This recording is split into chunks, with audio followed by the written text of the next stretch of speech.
Hello, we have with us Air Marshal Suraj Kumar Jha, Air Officer in Charge Personnel of the Indian Air Force. We are now in the Air Headquarters and he will be speaking to us on the Agnipath scheme recently launched by the Defence Forces. Air Marshal Suraj Kumar Jha, welcome to this interview. Thank you very much. What is the response of the Agniveer initiative? You started registration on Friday. Yeah. So how much interest is shown by the youth for this project? The interest shown by the youth for Agniveer Vayu has been overwhelming.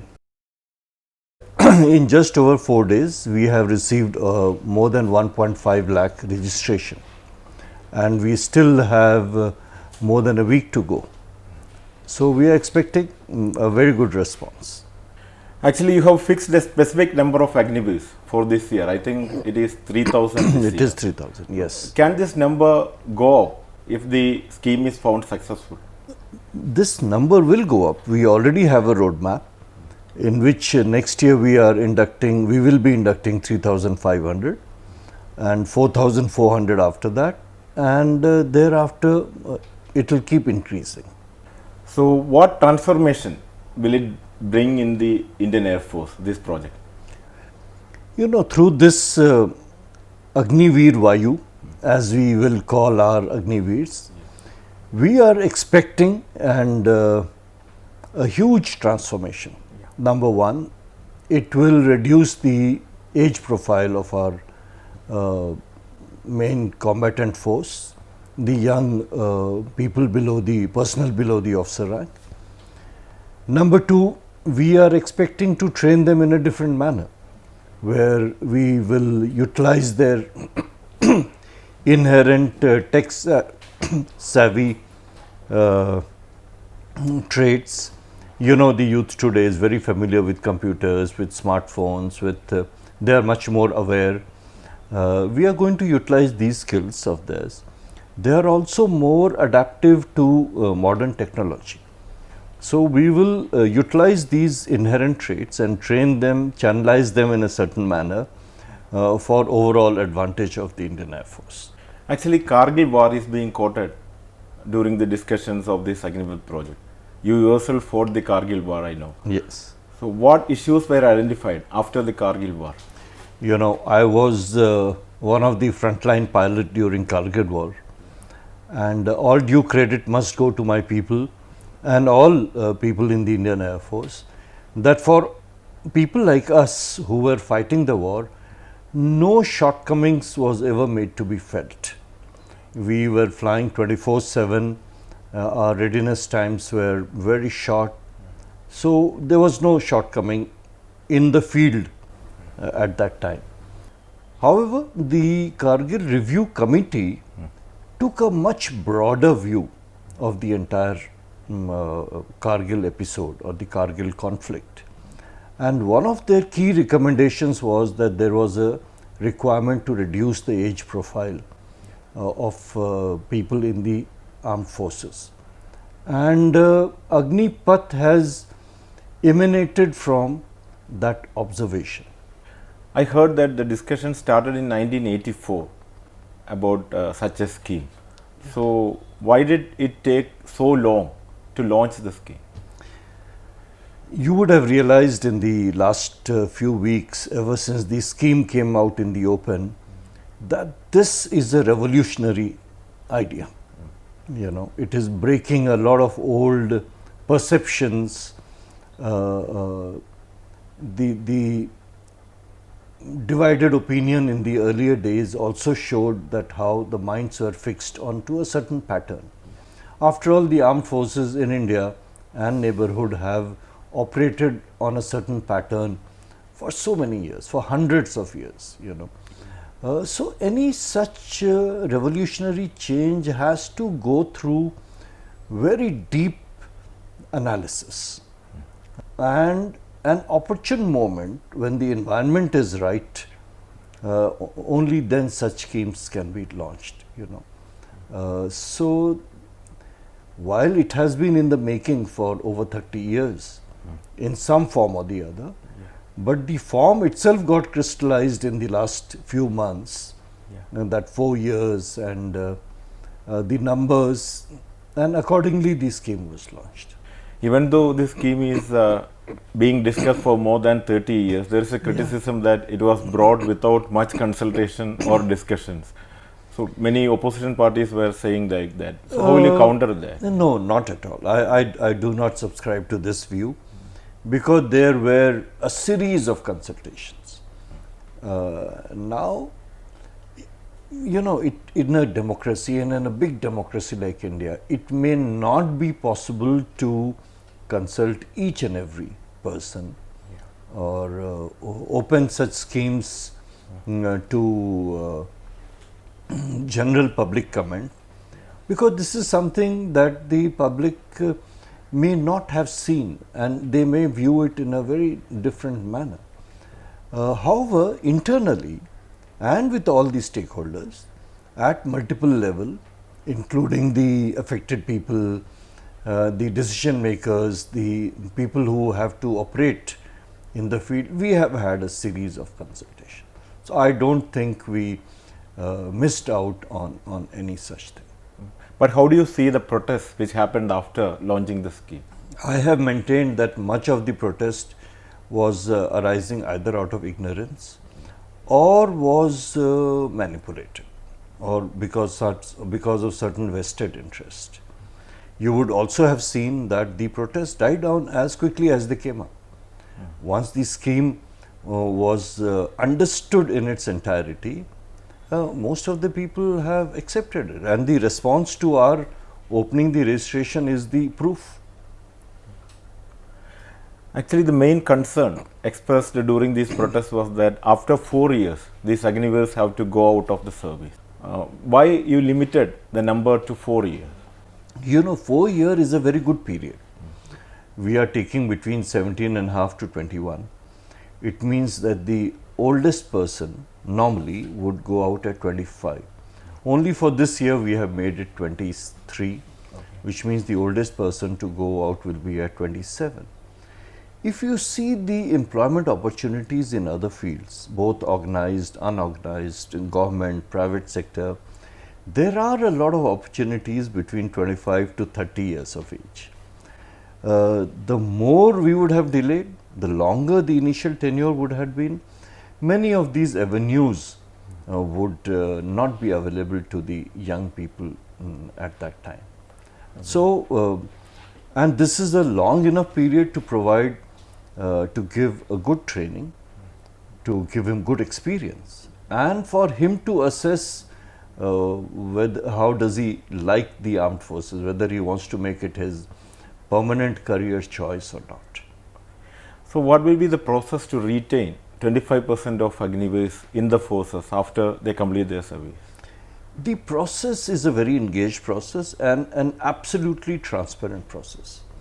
In the Indian Air Force, we are contemplating at least 3 exams, common exams. Okay. One is the entry level, one is at the end of first 6 months after his initial training, and one is around 3.5 to quarter to 4 years, so these 3 exams will form one part.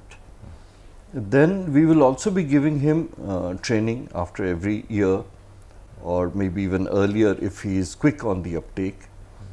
He will also be undergoing certain courses which will grant him credits for his enhancing his educational qualification. He will be involved in marksmanship, in other soldierly activities, his health, his physical fitness, his discipline record, and his assessment by the people who are seeing him work day in, day out. All this will be on a common networked platform. And our assurance is that each Agniveer Vayu will get a level playing field to prove himself.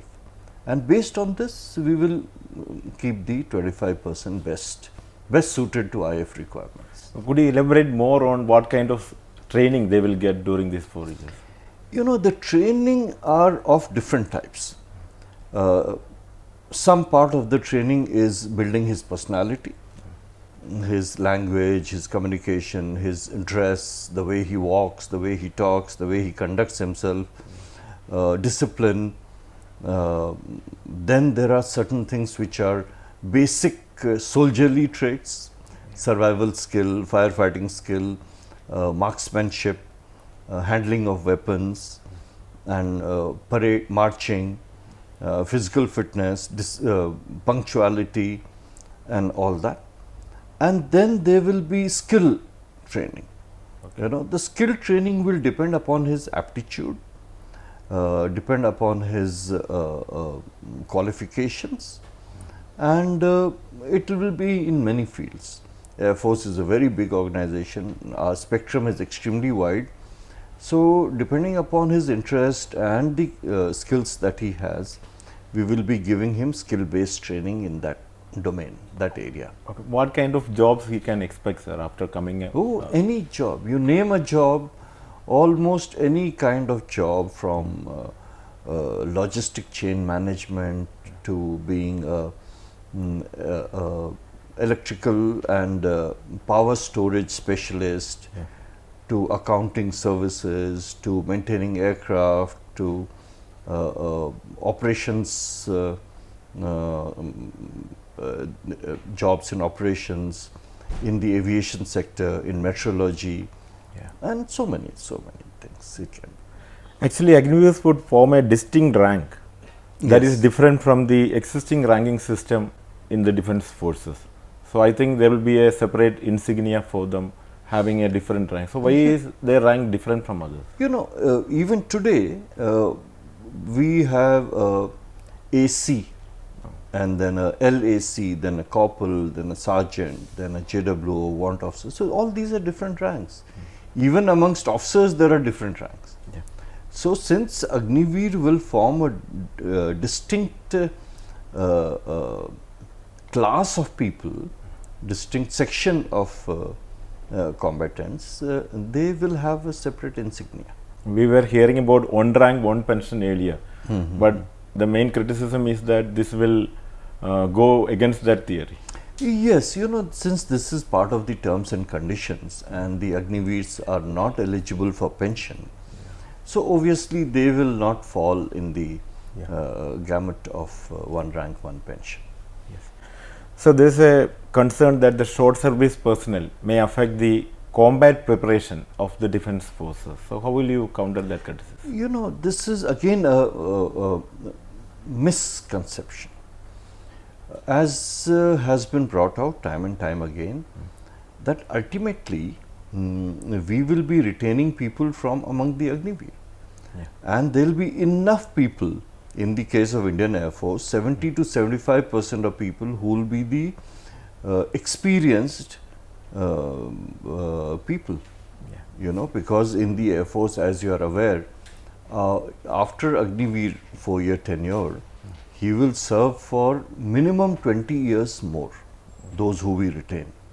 And thereafter, depending upon his choice and the rank that he attains, he will continue up to superannuation. So we will always have a very good mix of experience and youth, and a very good mix of experienced youth, experience to mentor, experience to train, experience to guide, along with youth to take all the risks, to take to work without any physical or mental limitations. I think that will be a very good mix, very good mix. There is also a fear that it may affect the education of youngsters. You know, I mean, in fact, the concerned departments and ministries of Government of India have already announced that the training that the services will impart will form up to 50% of his credit for the next higher educational qualification. You know, so if he's a 10+2, this will help towards his diploma or even a degree. So I don't think this will happen. Okay. So the Navy is inducting girls as sailors under this project. So what are the chances in Air Force for young girls?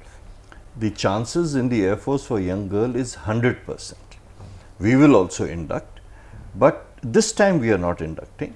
We have a detailed study ongoing, and the study is almost complete, and it will be presented to the higher leadership very soon. We will examine that study, examine the recommendations, and once we are fully prepared to induct young 17, 18 to 21-year-old girls, they are our daughters after all, and we have to be absolutely certain that we take care of them, we enhance them in all manners possible, and then we will be inducting them. We have a large number of women officers, and they have been doing extremely well. They are now flying even fighter aircraft, as you must be aware. So we will very soon be inducting women in Agniveer. Air Marshal, the average age of Army is now 32. Yeah. In the Air Force, what is the status now, and how will this Agniveer project reduce that age? You know, unlike Army, we retain our people for a little longer period.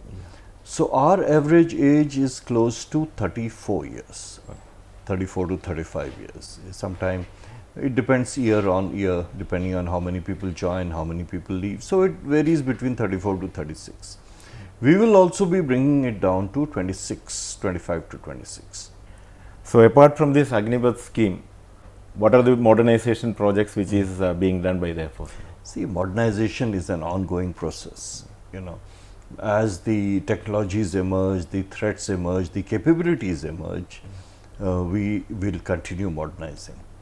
A few areas that come to my mind offhand is space is one area, cyber is one domain, encryption of communication is another domain, the surveillance, persistent surveillance is another domain, precision weapons, networking, and all these are part of the modernization. If you can answer how the Rafales have also brought in more energy to Air Force. You know, Rafales have brought in a fresh reassurance that we have the cutting edge in the area of operation, you know, against our adversaries. We have the finest weapon, flown by the finest pilots, maintained by the finest set of crew, and I think it should reassure our country that the borders are safe, the skies are safe and secure. Air Marshal Suraj Kumar Jha, thank you very much, and it was a pleasure hearing you. Same here, most welcome. Thank you. Thank you.